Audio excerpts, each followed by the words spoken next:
بوجھ کو کبھی کوئی آدمی پسند نہیں کرتا.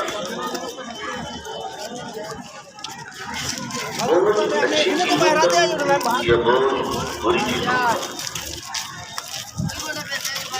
اگر نمک کی بوری بوجھ لگنے لگے تو آدمی اسے بھی اتار سکتا ہے, اور اگر سونے کی بوجھ لگنے لگے تو آدمی اسے بھی اتار سکتا ہے.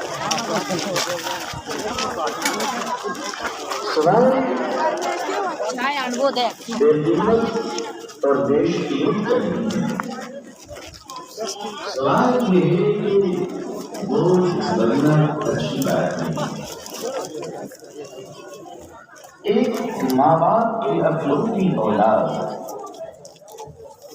بعض دفعہ ایسا ہوتا ہے کہ برس کی دعاؤں کے نتیجے میں کبھی کسی گھر میں ایک چراغ روشن ہوتا ہے, ایک اولاد بڑی لاڈلی ہوتی ہے وہ اولاد, دانیال اور نانیال کے گھروں کی روشنی ہوتی ہے وہ اولاد. لیکن اس کے باوجود اگر وہ 6 ماہ کا بچہ یا 1 سال کے بچے کو باپ یا ماں بہت دیر تک گود میں لیے رہے تو گھنٹے 2 گھنٹے کے بعد اپنی اولاد بھی بوجھ معلوم ہوتی ہے. مائیں بھی اسے اتار دیا کرتی ہیں اور باپ بھی اسے اتار دیا کرتا ہے. میرے عزیزان ملت, بوجھ اپنی ہو یا پرائی اتار دی جاتی ہے. ضرورتیں کہیں سے بھی پوری ہوں وہ دل سے لگائی جاتی ہے. ایک انسان کو معلوم ہو جائے کہ یہ جو ڈاکٹر ہے اس کی اللہ نے اسے دست شفا دیا ہے, اس کی ڈائگنوسٹک بڑی اچھی ہے, یہ بہت اچھا تسلی بخش علاج کرتے ہیں, اور ان کی طریقے علاج اور ان کی تشخیص یہ بڑی پیاری ہے. تو آدمی پھر یہ نہیں دیکھتا کہ یہ ڈاکٹر کرسچن ہے یا آدیواسی, مسلمان ہے یا برہمن. آدمی اس سے علاج کروانا چاہتا ہے, لائن لگا کر کرواتا ہے.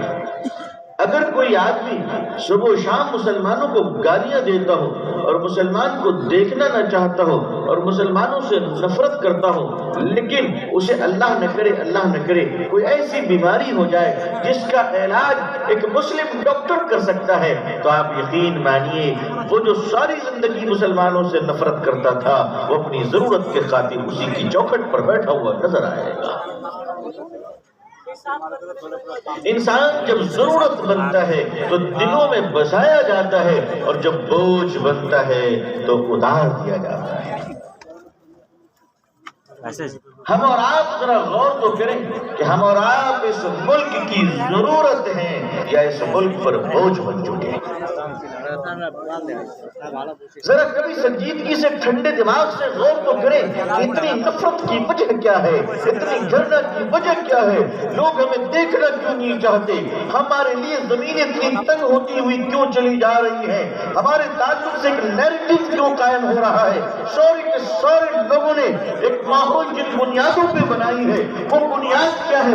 میں مانتا ہوں کہ میڈیا دھوبی ہو چکی ہے, میں مانتا ہوں کہ انصاف کی چوکھٹ پہ انصاف کو ضبط کیا جا رہا ہے, میں مانتا ہوں کہ رشوت خوریاں اور تعصب اور نفرتوں نے اپنا ایک مقام بنا لیا ہے, فاشزم کی مارکیٹنگ ہو رہی ہے.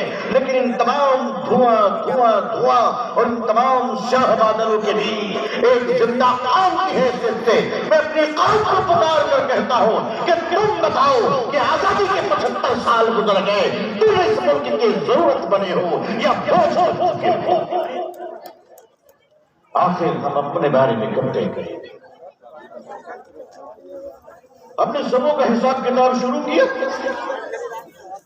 کبھی اپنے گریبان میں بھی تو جان جھانک لیں. ہماری پوری رات کے جلسے پہاڑوں سے ٹکراتی ہوئی ہماری چیخیں, ہماری جذباتی تقریریں، رات رات بھر رامائن سنانے کا فن، تقریروں میں جھوٹے واقعات بیان کرنے کی بے شرمی، ان تمام اداکاریوں سے، مردانہ لباسوں میں زنانہ اداؤں کے ذریعے سے ہم یہ طے کریں کہ دین کے نام پر ہم کہیں لوگوں کے اوسان پر بوجھ تو نہیں بنتے جاتے۔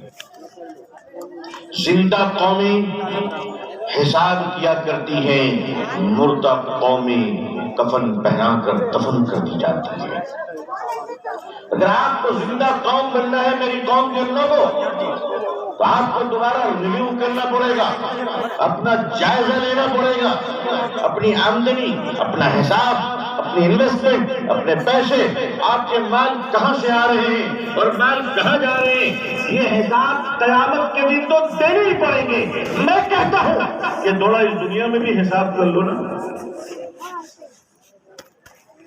قیامت کا انتظار کیوں کر رہے ہیں؟ کیا قیامت کے انتظار میں اپنی زندگی اور اس دنیا کو قیامت کے حوالے کر دیا جائے؟ قیامت تو جب آئے گی وہ اللہ جانتے ہیں، وہ تاریخ متعین ہے، وہ مقرر ہے، وہ آ کر رہے گی، چاہے ہم اس وقت رہے یا نہ رہے، یہ حکومتیں رہے یا نہ رہے، اس دنیا جہاں کے اس وقت کے باشندے رہے نہ رہے، لیکن قیامت تو مقرر ہے، اس کا وقت متعین ہے۔ اللہ کے نبی صلی اللہ علیہ وسلم نے ہاں اس کے آثار اور قرائن ضرور بتائے ہیں، لیکن کوئی ماں کا لال اس کی تاریخ اور سال مقرر نہیں کر سکتا۔ لیکن عزیزان ملت، کیا اسی طریقے سے سست بن کر اپنی چیزوں کو قیامت کے حوالے کر دیں، یا اپنی چیزوں کا حساب کرنا شروع کریں کہ ہماری اپنی ذمہ داریاں کیا تھی، ہم سے چوک کہاں ہوئی؟ آخری 1000 لیٹر کے پانی کی ٹینکی جو 2 گھنٹوں میں بھر جانی چاہیے، کیا بات ہے کہ پچھلے 1 مہینے سے پانی بھرا جا رہا ہے، ٹینکی بھر نہیں رہی ہے؟ تو یہ جاننے کی ضرورت ہے کہ اس میں سوراخ ہے کہاں، اس ٹینکی میں چھید کہاں پہ ہے؟ ہماری قوم کے لوگوں، میرے بزرگوں، امت مسلمہ کے جیانوں، دانشوروں، نوجوانوں، اس پوری ملت کی ذمہ داری صرف علماء پر نہیں ہے۔ اسلام کے اندر مذہبی تجارت نہیں ہے، اور اسلام کوئی بہمنیت نہیں ہے کہ جو کام ہوگا وہ مولوی ہی کرے گا۔ نہیں، ایک رکشے والا اور ٹھیلے والا بھی کر سکتا ہے، اگر اللہ نے اسے شعور بخشا ہے، شعور بخشا۔ اپنے باپ کے جنازے کی نماز وہ بیٹا بھی پڑھا سکتا ہے، بچے کہ وہ انجینئر اور ڈاکٹر ہو، اگر اسے شریعت اور سنت کی تعلیم ہے اور وہ اسلام کو جانتا ہے اور جنازے کی نماز پڑھانے کی اہلیت رکھتا ہے، تو یقیناً پہلا حق بیٹے کا ہے کہ بیٹا جنازے کی نماز پڑھے۔ تو اسلام کے اندر سپیریٹی اور برہمنزم اور اسپیشلٹی نہیں ہے، بلکہ اسلام کے اندر ایک کامن منیمم پروگرام وہ یہ ہے کہ ہر مسلمان کو اتنا دینی علم رکھنا، جاننا، حاصل کرنا ضروری ہے جس سے وہ حرام و حلال کی تمیز کرے، جس سے وہ اپنی زندگیاں ایک مسلمان اور بندگی کی حیثیت سے، اللہ کے بندے کی حیثیت سے گزار سکے۔ لیکن میرے بزرگوں، آپ کو اپنے اندر اپنے اوصاف، اپنی عادت، اپنے اعتبار کا جائزہ لینا ہوگا، آپ کو حساب کرنے سیکھنے ہوں گے۔ آپ ذرا غور کیجیے، اس 75 سالوں میں آزادی کے بعد ہندوستانی مسلمان چندہ دے بھی رہے ہیں اور چندہ لے بھی رہے ہیں، لینے والے بھی موجود، دینے والے بھی موجود۔ لیکن ایک سوال میں پوچھتا ہوں ایک عام مسلمان کی حیثیت سے، اور یہ سوال اپنے آپ سے پوچھتا ہوں کہ بتاؤ ذرا، نبی کریم صلی اللہ علیہ وسلم کے زمانے میں زکوٰۃ فرض ہوتی ہے، مدینے میں زکوٰۃ وصولی جاتی ہے، 8 مہینے کے اندر اندر مدینے کے مسلمانوں کی غربت ختم ہو جاتی ہے۔ 75 سالوں سے ہم زکوٰۃ دے رہے ہیں، زکوٰۃ لے رہے ہیں، آخر مسلمانوں کی غریبی ختم کیوں نہیں؟ آخر کیا وجہ ہے کہ ہر چوتھا ہندوستانی مسلمان، سنیے ذمہ داری کے ساتھ کہہ رہا ہوں، میں کوئی ابن صفی کی کہانی سنانے نہیں آتا ہوں، میں کوئی اپنا سفر نامہ بیان کرنے نہیں آتا ہوں آپ کے خدمت میں، بات صاف ہے اور پوری ذمہ داری کے ساتھ عرض کر رہا ہوں۔ کہ بھارت کا ہر چوتھا مسلمان یا تو بھکاری ہے یا غریب ہے. کیوں؟ یہ اربوں کھربوں روپے کہاں جا رہے ہیں ہمارے؟ کیوں غریبی ہے ہماری قوم کے اندر؟ آج بھیک مانگنے کا ایسا سمبول ہمارا ہو چکا ہے کہ اگر ایک ہندو بھائی بھی بھیک مانگتا ہے تو وہ ہر رومال اور ہری ٹوپی پہن لیتا ہے، کیونکہ اسے لگتا ہے کہ اس لباس پر بھیک ملتے ہیں. کیا ہم نے اس عظیم اور مقدس اور معزز لباس کو اب کہاں پہنچا دیا؟ ہم نے کبھی غور کیا ہم سے غلطیاں کہاں ہو رہی ہے، چوک کہاں ہو رہی ہے؟ مجھے معاف کیجیے گا، کہیں کسی بے ایمانی کی بے برکتی تو نہیں ہے، کہیں کسی بددیانتی کی نحوست تو نہیں ہے ہمارے یہاں. عزیزان ملت، اخلاق کے لحاظ سے آج ہم کس پاودان پہ پہنچ چکے ہیں؟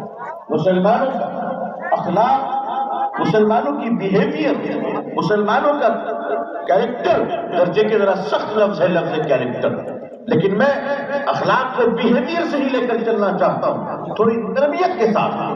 کیا 75 سالوں میں یقیناً جلسے آپ جانتے ہیں کہ ظاہر ہے کہ 2-4-10 جلسے میں شرکت مجھے میری بھی ہو جاتی ہے، الحمدللہ سال بھر میں ہو ہی جاتی ہے، لیکن اور بھی بڑے بڑے لوگ ہیں ان کی پوری زندگیاں ایک پاؤں اس جلسے میں اور دوسرا پاؤں دوسرے جلسے میں. ہمارے یہاں جلسوں نے جگہ کی شکل اختیار کر لی ہے. لیکن میں پوچھنا چاہتا ہوں، اپنے آپ سے پوچھنا چاہتا ہوں کہ میری قوم کے لوگوں، آپ میرے ہیں، میں آپ کے قدموں میں بیٹھ کے پوچھنا چاہتا ہوں، میں چھوٹا بن کر آپ کو بڑا بن کے پوچھنا چاہتا ہوں کہ میری قوم کے لوگوں کو بتاؤ 75 سالوں سے جلسے ہو رہے ہیں، گلی گلی مدرسے ہیں، مسجدیں ہیں، میرے جیسے چھوٹے موٹے مولوی ہیں، بڑے بڑے علماء ہیں، تبلیغی جماعت ہے، خانقاہیں ہیں، شیخ طریقت ہے، بزرگان دین ہیں، شیخ الحدیث ہے، شیخ الافتاء ہے. ہندوستان میں دین کے سارے مراکز کھلے ہوئے ہیں، اس کے باوجود ہندوستان میں آخر کیا وجہ ہے کہ 90% مسلمان جھوٹ بول رہا ہے؟ کیوں؟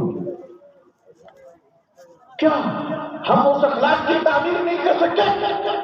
ہم اپنی قوم کی ذہنی تربیت کرنے میں آپ کی بات تو نہیں کرتا ہوں، میں اپنی بات کر رہا ہوں، میں اپنی قوم کی ذہنی تربیت کرنے میں فیل ہوں، ناکام ہوں کہ میں 50 سال کے عمر میں اپنی قوم کو یہ سمجھا نہ سکا، یہ بتا نہ سکا کہ میری قوم کے لوگوں سوری پہ چڑھ جانا مگر جھوٹ مت بولنا. ہم نہیں سمجھا سکے، ہم اپنی قوم کو اس پر آمادہ نہیں کر سکے. اس کی ایک بڑی وجہ تو یہ ہے کہ جب ہم تقریریں کرتے ہیں تو ہم سمجھتے ہیں کہ پوری برائی یہ جو مجمع بڑھ رہا ہے مسلمانوں کا، ساری خرابیاں ان میں ہیں اور میں جبریل علیہ السلام کا بھتیجا ہوں، اب سر ان کو سدھار کے جانا پڑے گا. کبھی اپنی ذات کی طرف دیکھ لیں، اصلاح معاشرہ کے ساتھ ساتھ اصلاح علماء کی بھی ضرورت ہے، اور وہ کتنی ضرورت ہے ایک الگ مسئلہ ہے. لیکن جھوٹ کی نحوست سے ہم اپنے معاشرے کو پاک نہیں کر سکے. میں آپ کو چھوٹا ہوں، مجھے معاف کر دیجیے گا، مگر یہ سچ بول کر جا رہا ہوں کہ اب تو ہماری جھوٹ کی وجہ سے ہماری مسجدیں بھی محفوظ ہیں، محراب الانبیاء سے جھوٹ بولے جا رہے ہیں، جلسوں کے سیٹ سے جھوٹ بولے جا رہے ہیں، ہاٹ اور بازار سے، دکان اور ہوٹلوں سے جھوٹ پر جھوٹ بولے جا رہے ہیں. چھوٹا سا ملک ہے جاپان، میں ایک مثال دے رہا ہوں لیکن آپ مثال کو سمجھیں. جاپان ایک ملک ہے جہاں پوری آزادی کے ساتھ اسلام نہیں پہنچا ابھی تک نہیں. ایک آدھ مسجدیں ہیں ٹوکیو میں، لیکن اچھا ملک ہے، کافی ڈیولپ کنٹری ہے. مجھے اس کے ڈیولپمنٹ سے کوئی مسئلہ نہیں، وہ آپ ہم سے زیادہ جانتے ہیں، آپ کافی اویئر کمیونٹی ہے. لیکن میں جس طرف آپ کو لے جانا چاہتا ہوں اور اپنے بزرگوں کی توجہ بھی اسی طرف چاہتا ہوں. جاپان ایک غیر مسلم ملک ہے، ایک نان مسلم ملک ہے، ایک بودھسٹ کنٹری ہے. حرام عام ہے، شراب عام ہے، کیونکہ ان کو معلوم ہی نہیں کہ حلال کیا چیز ہے. جو اس میں ایمان لاتے ہیں پھر وہ حرام کھاتے ہیں، تو ان کے لیے حرام و حلال کیا چیز ہے. لیکن پورے جاپان میں آپ کو قدم قدم پر شراب کی دکانیں تو مل جائیں گی نعوذ باللہ، لیکن شراب کی دکان میں بیٹھ کر شراب پینے والا ایک بیوڑا شرابی بھی آپ کو جھوٹ بولتا ہوا نہیں ملے گا انشاءاللہ۔ وہ جھوٹ نہیں بولتا، وہ شراب خانوں میں بیٹھ کر جھوٹ نہیں بولتا، ہم مسجد میں بھی بیٹھ کر جھوٹ بولتے ہیں اور ہم کہتے ہیں ہماری عزت کے فیصلے کیوں نہیں ہو رہے ہیں، اس ملک میں نفرتیں کیوں بڑھ رہی ہیں۔ آئیے، میں ایک ملت کا فرد ہونے کی حیثیت سے میں ان امور پر غور کرتا رہتا ہوں اور اللہ کی توفیق سے آپ کی خدمت میں وہ باتیں رکھ رہا ہوں جو ہمارے ذہن میں باتیں آتی ہیں، جو ہمارے تجربے اور مشاہدے میں باتیں آتی ہیں۔ شراب خانوں میں بیٹھ کر وہ جھوٹ نہیں بولتے۔ اگر آپ انٹرنیشنل سروے لے لیں ورلڈ کی، تو دنیا میں سب سے سچا ملک کون سا ہے؟ اصولاً تو وہ ملک ہونا چاہیے جہاں مسلمان زیادہ ہو، اصولاً تو وہ ملک ہونا چاہیے جہاں ہمارے علماء اور اکابرین زیادہ، جہاں ہمارے مدارس زیادہ، جہاں حدیث کی تعلیم زیادہ دی جاتی ہو، جہاں قرآن زیادہ پڑھائے جاتے ہوں، جہاں جلسے زیادہ ہوتے ہیں، جہاں کچھ جیسا مولوی چھوٹا موٹا گلے بھاڑ بھاڑ کر بول رہا ہو۔ سب سے سچا تو ان کو ہونا چاہیے۔ ذرا غور کیجیے، ہمارے اور آپ کے سچے آقا پیارے نبی، اللہ کے آخری رسول حضرت محمد رسول اللہ، سارا مجمع کہے صلی اللہ علیہ وسلم، آپ سے پوچھا گیا یا رسول اللہ صلی اللہ علیہ وسلم، کیا مسلمان جھوٹ بول سکتا ہے؟ غور فرمائیے، حضور سے پوچھا جا رہا ہے، ایک طویل سوال و جواب ہے، اس سے پہلے بھی کئی سوالات ہیں۔ پوچھا گیا کہ یا رسول اللہ صلی اللہ علیہ وسلم، کیا ایک مسلمان جھوٹ بول سکتا ہے؟ پیارے آقا صلی اللہ علیہ وسلم کے چہرے کا رنگ بدل گیا، آپ جلال میں آ گئے اور آپ نے فرمایا جو میرا ہوگا وہ جھوٹا نہیں ہوگا، جو میرا ہوگا وہ جھوٹا نہیں ہوگا، یعنی جو مسلمان ہوگا وہ جھوٹا نہیں ہوگا۔ ایک جھوٹا انسان کون ہو سکتا ہے؟ ایک جھوٹا انسان وہ ہو سکتا ہے جس کے پاس ایمان کی روشنی نہیں ہے، جس کے پاس ایمان کا چاہت نہیں ہے، جس کے پاس ایمان کی دولت نہیں ہے، جو دولت کا پجاری ہو، جو پیسوں کا بھیکاری ہو، جو لالچی ہو، جو چور بازاری کرتا ہو، جو کالا بازاری کرتا ہو، جو مال و دولت کا غلام بن چکا ہو، جو چودھریوں کے کلمے چاہتا ہو۔ ایک ایمان والا جو قرآن و حدیث پر ایمان رکھتا ہو، ایک اللہ پر یقین رکھتا ہو، وہ مسلمان، یعنی صاف لفظوں میں ایک مسلمان جھوٹا نہیں ہو سکتا۔ مسلمان جھوٹا نہیں ہو سکتا۔ یہ کون فرما رہے ہیں؟ یہ ضمانت کون دے رہے ہیں؟ یہ ضمانت اللہ کے آخری نبی حضرت محمد رسول اللہ صلی اللہ علیہ وسلم۔ یہ گارنٹی کون دے رہے ہیں؟ یہ گارنٹی نبی کریم صلی اللہ علیہ وسلم فرما رہے ہیں، ایک مسلمان جھوٹا نہیں ہو سکتا۔ آپ مجھے بتائیں، ہم اپنے بارے میں جائزہ لے لیں، آپ اپنے بارے میں جائزہ لے لیں کہ اگر ایک سبزی بیچنے والی یا مال والا اگر وہ جھوٹ بول رہا ہے اور اس کی باتیں جھوٹ ہے تو دوسرے لوگوں کی بھی جھوٹ ہے، چاہے وہ علماء وقت جھوٹ کیوں نہ بول رہے ہیں۔ جھوٹ ہے، اس کی نحوستیں ہیں، اس کی بدبو ہے اور اس کے گناہوں کی وجہ سے سماج میں قومیں ذلیل ہوتی ہیں، زوال پذیر ہوتی ہیں، بلکہ کمیونٹی انٹائر ڈکلائن کی طرف چلی جاتی ہے۔ دنیا میں نمبر 1 سچ بولنے میں کون ہے اس وقت؟ نمبر 1 سچ بولنے میں نے آپ سے کہا اصولاً کس کو ہونا چاہیے؟ جو قرآن و حدیث پر ایمان رکھتے ہو، جو اللہ پر ایمان رکھتے ہو، جو حضرت محمد صلی اللہ علیہ وسلم کو اللہ کا آخری رسول مانتے ہو، بابدو قوم، عمرہ کرنے والی قوم، حج کرنے والی قوم۔ لیکن دنیا کے سروے میں یہ پتہ چلتا ہے کہ سچ بولنے میں نمبر 1 اگر کوئی ملک ہے اس وقت تو وہ کنٹری جاپان ہے۔ سچ بولنے میں وہ آگے، اور ہم یہ چاہتے ہیں کہ پورا جاپان بھی ہماری طرح مسلمان ہو جائے. بھائی ہماری طرف ہوا تو سچ بولنے میں ان کا نمبر کہاں چلا جائے گا؟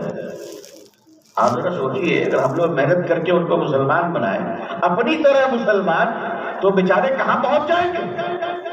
گرچہ کہ ایمان کی دولت بہت بڑی دولت ہے، اس میں کوئی کلام اور مذاکرہ نہیں ہے، لیکن سچائی اور صداقت کی دولت. ایک وقت تھا جب امت مسلمہ نے صداقت کے چراغ ایسے روشن کیے، اور ظاہر ہے صحابہ کے زرین ادوار، اس کے بعد جو اکابرین اسلاف اور فقہا گزرے ہیں، ان کا دور، ان کا زمانہ صداقت کا تھا، مبنی پر حق کا تھا.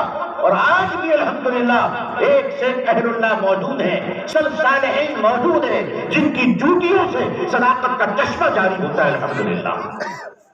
مجموعی طور پر امت مسلمہ ایک مزاج بنائیے آپ کہ آپ کاروبار کے میدان میں ہوں، ہرن پور کے ہاٹ میں ہوں یا پاپڑ کی دکان میں ہوں، دنیا کے جس بازار میں ہوں، مسلمانوں یہ طے کرو کہ اس ملک میں سچ کی ایک نئی شروعات، اور وہ انشاءاللہ ہم کریں گے، انشاءاللہ کریں گے انشاءاللہ. مسلمان صرف اتنا طے کر لے ہندوستان میں کہ کچھ بھی ہو جائے ہم جھوٹ نہیں بولیں گے انشاءاللہ، ہم جھوٹ نہیں بولیں گے انشاءاللہ. عزیزان ملت جو یہاں پرانے لوگ موجود ہیں وہ جانتے ہوں گے، پہلے آج سے 40-50 سال قبل علاقے کے جب کوئی نیک آدمی حج میں جایا کرتے تھے تو ایک تو بیچارے جانے والوں کی تعداد کم ہوتی تھی، پانی کے جہاز کا سفر ہوا کرتا تھا. اب تو ماشاءاللہ ہوائی جہاز کا سفر ہو گیا. فجر آپ یہاں پڑھیں تو ظہر بڑی آسانی کے ساتھ الحمدللہ مکہ المکرمہ میں پڑھ لیا کرتے ہیں. فجر کی نماز کلکتے میں پڑھیں تو ظہر کی نماز ماشاءاللہ مدینہ منورہ میں پڑھ لیا کرتے ہیں. اب تو اللہ نے بڑی آسانیاں دے دی، لیکن ایک زمانہ وہ تھا جب پانی کے جہاز سے آپ سمجھ جائیں کہ ہرن پور سے ایک آدمی حج کرنے گئے تو وہ یہاں سے پہلے بمبئی جاتے تھے اور بمبئی سے پانی کے جہاز سے جاتے تھے، اور گویا کہ آنے جانے میں کل 4 سے 6 ماہ ان کو لگ جایا کرتے تھے. اللہ اللہ کر کے زندہ واپس آگے تو ان کی عظمت یہ ہوتی تھی، ان کا مقام یہ ہوتا تھا کہ ایک حاجی اگر ایک ضلع میں ہوتے تھے تو پورے ضلع کے ہندو مسلمان اپنا فیصلہ انہی سے کرواتے. کہتے تھے ان سے کرواؤ، یہ حج کر آئے ہیں، یہ کعبہ کا خلاف پکڑ کر آئے ہیں، یہ مر سکتے ہیں مگر جھوٹ نہیں بول سکتے. اتنا وشواس تھا، اتنا یقین تھا. آج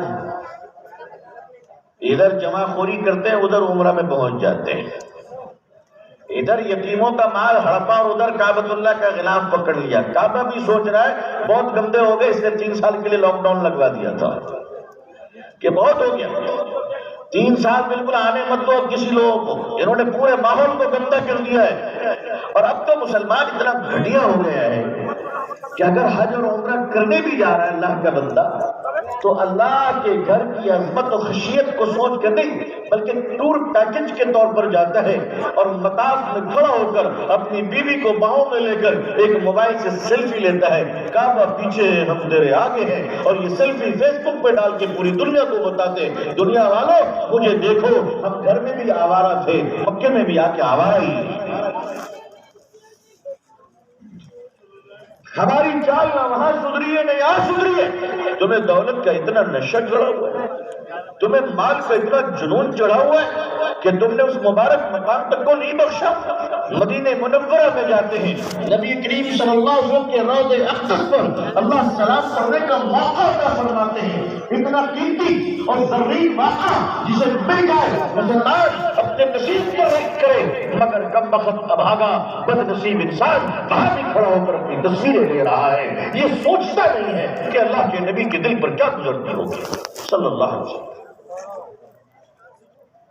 کس کس نقطے سے مسلمان اسلامی شعار کو ڈیمیج کر رہا ہے، کہاں ڈیمیج کر رہا ہے. ہمارا کریکٹر آج اتنا نیچے آ گیا کہ ہم حاجی نمازی سب کچھ ہونے کے بعد بھی لوگ ہم پر بھروسہ نہیں کرتے، اور بھروسہ نہ کرنے کی وجہ یہ ہے کہ نماز کے نشان پیشانیوں پہ تو آ چکے ہیں مگر اپنا دل ابھی تک مسلمان نہ بن سکا.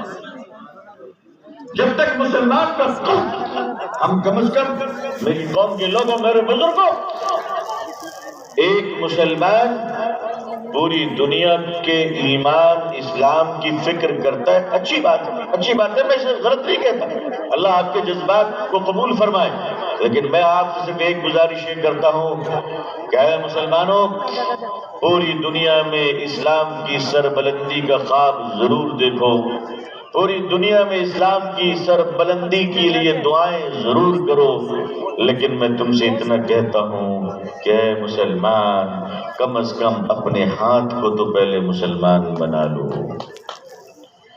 ایک مسلمانوں، یہ دونوں ہاتھ ہمارے ہیں، اس پر نہ امریکہ کا قبضہ ہے، نہ اسرائیل کا قبضہ ہے، نہ بھارت سرکار کا قبضہ ہے، یہ دونوں ہاتھ ہمارے ہیں۔ مسلمان کا ہاتھ ہے یہ، اپنے ہاتھوں سے پوچھئے کہ تم مسلمان ہو؟ اگر ہمارے ہاتھ سے ظلم ہو رہے ہیں تو مسلمان، تمہارے جسم سے لگا ہوا یہ ہاتھ ابھی تک مسلمان نہیں بن سکا، تم طے کرو کہ تم اپنے ہاتھ کو مسلمان کب بنا رہے ہو۔ اگر تمہارے ہاتھوں سے ظلم ہو رہے ہیں، اگر تمہارے ہاتھوں سے بے ایمانی ہو رہی ہے، اگر تم اپنے ہاتھوں سے ملاوٹ کر رہے ہو، اگر تم اپنے ہاتھوں سے مانوتا پر اتیاچار کر رہے ہو، اگر تمہارے ہاتھوں سے سماج کی بیٹیوں کی عزت محفوظ نہیں ہے، اگر تمہارے ہاتھوں کے اتیاچار سے لوگ ڈرے اور سہمے ہوئے ہیں، تو اے مسلمان، راشن کی کارڈ میں اور پاسپورٹ اور فوٹو آئیڈینٹی اور ووٹر آئیڈینٹی میں تو مسلمان تو ہو سکتا ہے، لیکن اللہ کے ہاں تیرا ہاتھ ابھی تک مسلمان نہیں بنا ہے۔ کم از کم اپنے ہاتھ کو تو مسلمان بنا لو۔ اگر ان ہاتھوں سے چوریاں ہو رہی ہے، ان ہاتھوں سے چاول میں ملاوٹ ہو رہی ہے، آج ہمارا دیش کہاں جا رہا ہے؟ جہاں لائف سیونگ ڈرگز، جیون رکشک دوائیں جو زندگیوں کو بچانے کے لیے ہے، پتہ چلا کہ ایک بیٹا اپنی محنت و مزدوری کی کمائی سے اپنی بوڑھی سکتی ہوئی ماں کے لیے میڈیکل اسٹور جاتا ہے کہ میری ماں کے لیے دوا دے دو، ڈاکٹر نے لکھا ہے یہ دوا کھا کر میری ماں بچ جائے گی، لیکن ذرا سوچئے کہ یہ دنیا، یہ لوگ کتنے اتیاچاری ہو گئے، کتنے بدنصیب ہو گئے، ہمارے دیش کے لوگ کتنے خراب ہو گئے کہ وہ بچہ جب لانے جاتا ہے تو اس سے صحیح پیسہ لے کر نقلی دوا دی جاتی ہے، اور ملاوٹ کی دوا سے اس کی ماں دنیا سے چلی جاتی ہے، مر جاتی ہے۔ اے لوگوں، تم اللہ کو کیا منہ دکھاؤ گے؟ ایسی دولت رکھو، اس دولت سے تم بلڈنگ تو بنا سکتے ہو، مگر یاد رکھو اس بلڈنگ کے اندر تمہیں بے چینی کی آگ لگی ہوئی نظر آئے گی، تم جتنی بھی عبادت کر لو تمہیں کبھی شانتی نہیں مل سکتی، تمہیں کبھی سکون نہیں مل سکتا۔ اپنے ہاتھ کو کب مسلمان بناؤ گے؟ مسلمانوں، یہ زبان جس سے ہم بات کر رہے ہیں، یہ ہماری اپنی زبان ہے، ہمارے منہ میں رہنے والی زبان ہے، لیکن ہر مسلمان اپنی زبان سے ذرا ایک بار سوال تو کرے کہ اے زبان یہ بتا، وضو بھی تو بناتی ہے تو کلی تجھ سے ہوتی ہے، کلمہ تو پڑھتی ہے، درود تو پڑھتی ہے، نماز میں اذکار تجھ سے ادا ہوتے ہیں، لیکن ذرا بتاؤ کہ ہماری زبان مسلمان ہوئی کہ نہیں ہوئی؟ زمزم تو ہم نے کئی لیٹر پی لیا ہے، لیکن ابھی تک ہم نے اپنی زبان کو سچ بولنے کی عادت نہیں ڈالی۔ مسلمان کی زبان سچ نہیں بول رہی ہے، آخر ہماری اپنی زبان مسلمان کب ہوگی؟ کب ہوگی؟ اس کی محنت کون کرے گا؟ آج سے کچھ سال پہلے، لگ بھگ 20 سے 22 سال قبل، امریکہ کیسا ملک ہے آپ کو پتا ہے؟ بڑا ظالم ملک ہے، پوری دنیا کو تباہ کیا اس نے، نو ڈاؤٹ، دنیا کو نقصان پہنچایا، عام انڈسٹری اور وار پالیسی اسی کی ہے، لیکن امریکہ جیسے ملک میں ان کے پریزیڈنٹ مسٹر بل کلنٹن سے گناہ ہو جاتا ہے، ایک چوک، ایک بھول ہو جاتی ہے، مونیکا لیوینسکی کا معاملہ لے کر، لیکن جو سب سے اہم بات میں آپ کو بتاؤں کہ اس نے گناہ کیا، لیکن اس گناہ کے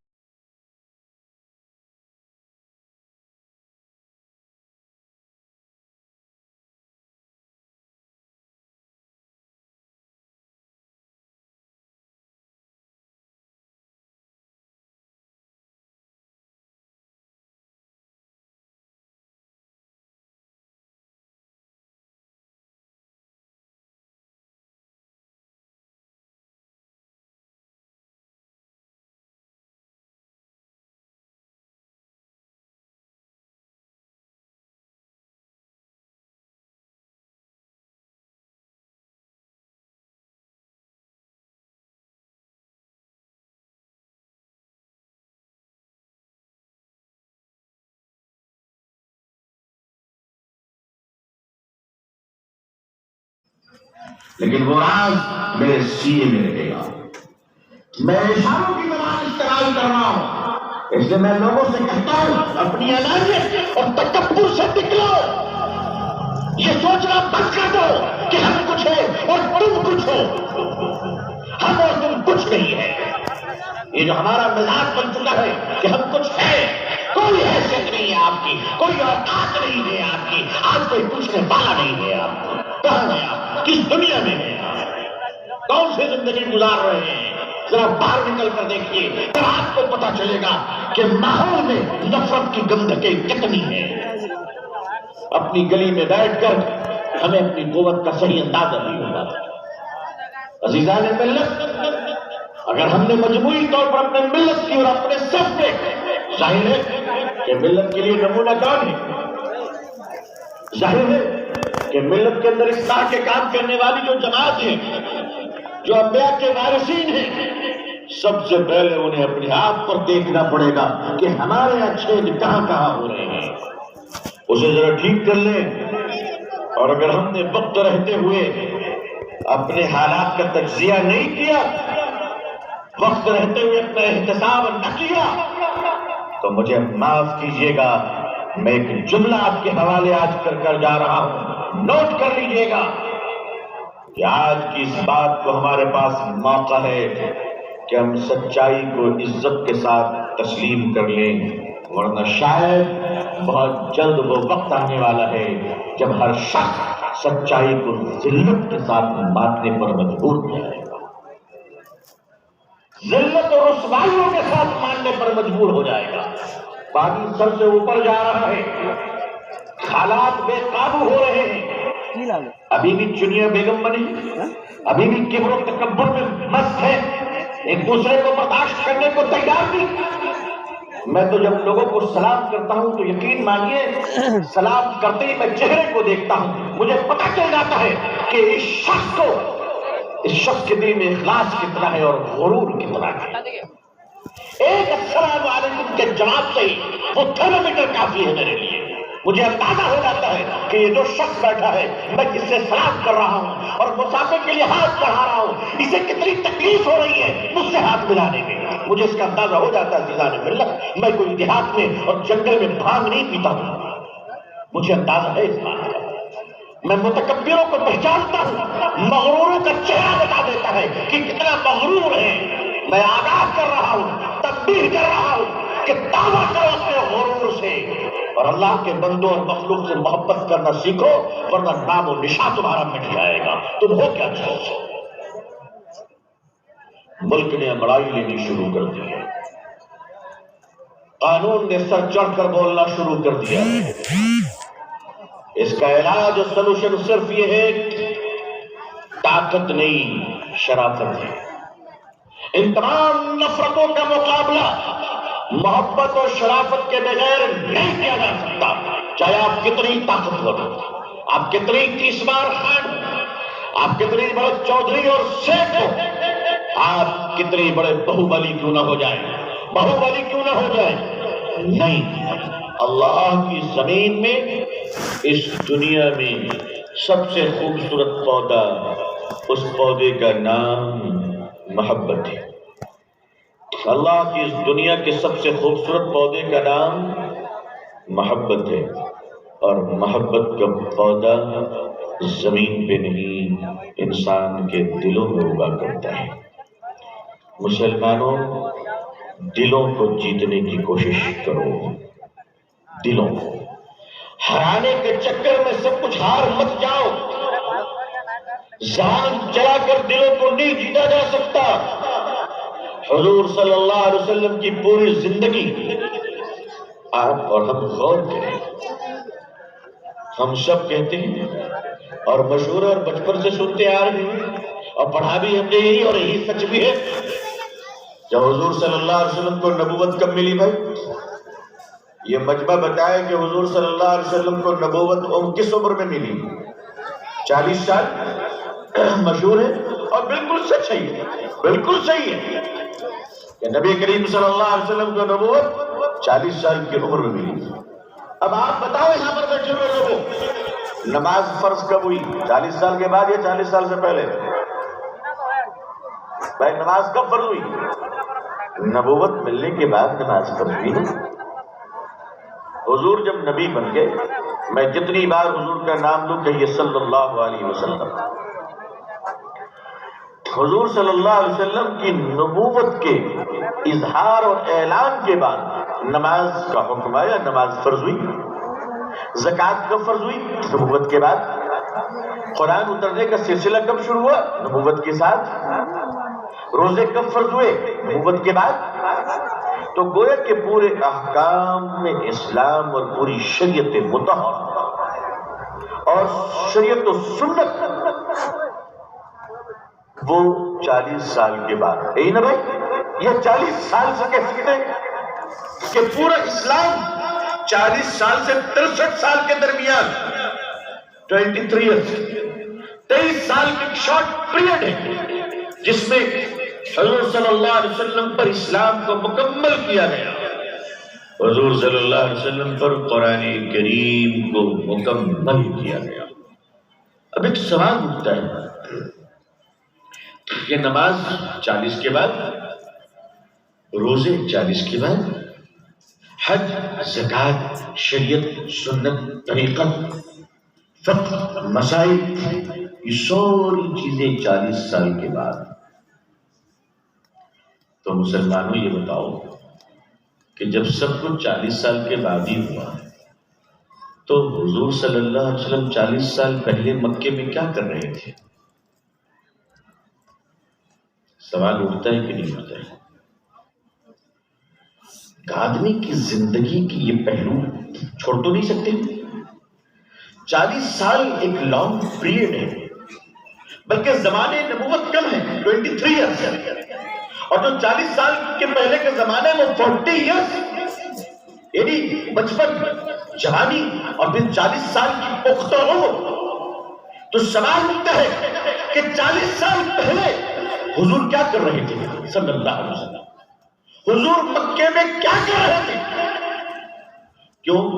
اس لیے کہ 40 سال جو پہلے کی زندگی تھی حضور صلی اللہ علیہ وسلم کی، وہ بھی قابل توجہ ہے کہ نہیں ہے؟ بھائی قابل توجہ ہے کہ نہیں ہے؟ اگر کسی کے لیے، کسی افراد کے لیے نہ ہو تو نہ ہو، ہمارے لیے تو بہت قابل توجہ ہے۔ نبی اکرم صلی اللہ علیہ وسلم کی زندگی، آپ کی پیدائش بھی قابل توجہ ہے ہمارے لیے، حضور صلی اللہ علیہ وسلم کا بچپن بھی قابل توجہ ہے۔ مورخین نے، سیرت نے یہ بھی تو کام کیا ہے۔ آپ صلی اللہ علیہ وسلم کی نو عمری اور قبیلہ بنو سعد اور دائی حلیمہ کے گھر میں گزارے ہوئے ایام اور طائف کی بدیوں وادیوں میں گزارے ہوئے ایام، وہ بھی قابل توجہ ہے ہمارے لیے۔ مورخین نے اور تاریخ ابن ہشام نے اور سیرت کے بڑے بڑے سیرت نویس اور سیرت نگاروں نے، مسلمان مورخین تو چھوڑیے، دنیا کے بڑے بڑے فلاسفر اور انٹلیکچوئل حضرات نے بھی ان 40 سال کے پہلے کی عمر کو بہت اہمیت کے ساتھ توجہ دیے، اس لیے کہ وہ جانتے تھے کہ لوگ شاید اس طرف غور نہ کر سکیں۔ ایچ مائیکل ہارٹ جو ایک یہودی رائٹر گزرا ہے، بہت بڑا، 28 سالوں میں اس نے کتاب لکھی تھی، 28 سالوں میں، اور اس کتاب کا نام تھا دی 100، دنیا کے 100 بڑے انسان۔ اس 100 بڑے انسان میں اس نے سب سے بڑا انسان یہ کہا تھا کہ لوگوں، جب امریکہ میں کیلیفورنیا میں کتاب کو اناگریٹ کر رہا تھا، اس کتاب کا رسم اجرا کر رہا تھا چھوٹے سے ہال میں، جہاں کیلیفورنیا کے بڑے بڑے انٹلیکچوئل، دانشور، بدھی جیوی، پڑھے لکھے لوگ موجود تھے۔ اس نے کہا کہ میں نے 28 سالوں میں کتاب مکمل کی ہے، اس کا نام ہے دنیا کے 100 بڑے انسان، اور میں نے اس میں لکھا ہے کہ دنیا کے 100 بڑے انسانوں میں سب سے بڑا انسان، بلکہ دنیا کے سارے انسانوں میں سب سے بڑا انسان کون ہے؟ حضرت محمد رسول اللہ صلی اللہ علیہ وسلم۔ ایک ہنگامہ کھڑا ہو گیا، پانی بھی میں نے دنیا کی کسی انسان کی جوانی نہیں دیکھی۔ کہا کہ آپ نے کیا کمال دیکھا؟ کہا کہ وہ محمد صلی اللہ علیہ وسلم 40 سال پہلے، جب دنیا نہیں جانتی تھی کہ آپ نبی ہوں گے، دنیا نہیں جانتی تھی، لوگ نہیں جانتے تھے، مکے والے نہیں جانتے تھے. عام طور پر لوگوں کو یہ بات معلوم نہ تھی. ممکن ہے کہ کچھ صاحب نظر کو یہ احساس ہو گیا ہو کہ یہ بچہ غیر معمولی ہے صلی اللہ علیہ وسلم. لیکن عمومی طور پر لوگوں کے نالج میں یہ بات نہیں تھی کہ محمد صلی اللہ علیہ وسلم آنے والے وقتوں میں اللہ کے آخری نبی ہیں. آپ نے اس زمانے میں جو کام کیا 16 سال کی عمر میں آپ نے مکے میں دیکھا کہ بڑی ناانصافیاں ہو رہی ہیں. 16 سال کی عمر آپ نے دیکھا کہ بڑی ناانصافیاں ہو رہی ہیں مکے میں. مسافر آتے بھوکے رہ جاتے, کوئی کھانا کھلانے والا نہیں, کوئی پوچھنے والا نہیں. تجارت کرنے کے لوگ آتے ہیں, کچھ ظالم لوگ ان کی تجارت کے مال کو لے لیتے ہیں اور پیسے نہیں دیتے. وہ بیچارہ غریب روتا ہوا اپنے گھر لوٹ جاتا ہے. وہ کھانا مل جائے, اگر کوئی تجارت کرنے کے لیے ہمارے محلے میں آئے پھیری لگانے والا تو اس کا مال خرید کر باقی قیمت اس کی ادا کرو. اگر تم نے ادا نہیں کی تو ہماری یہ کبھی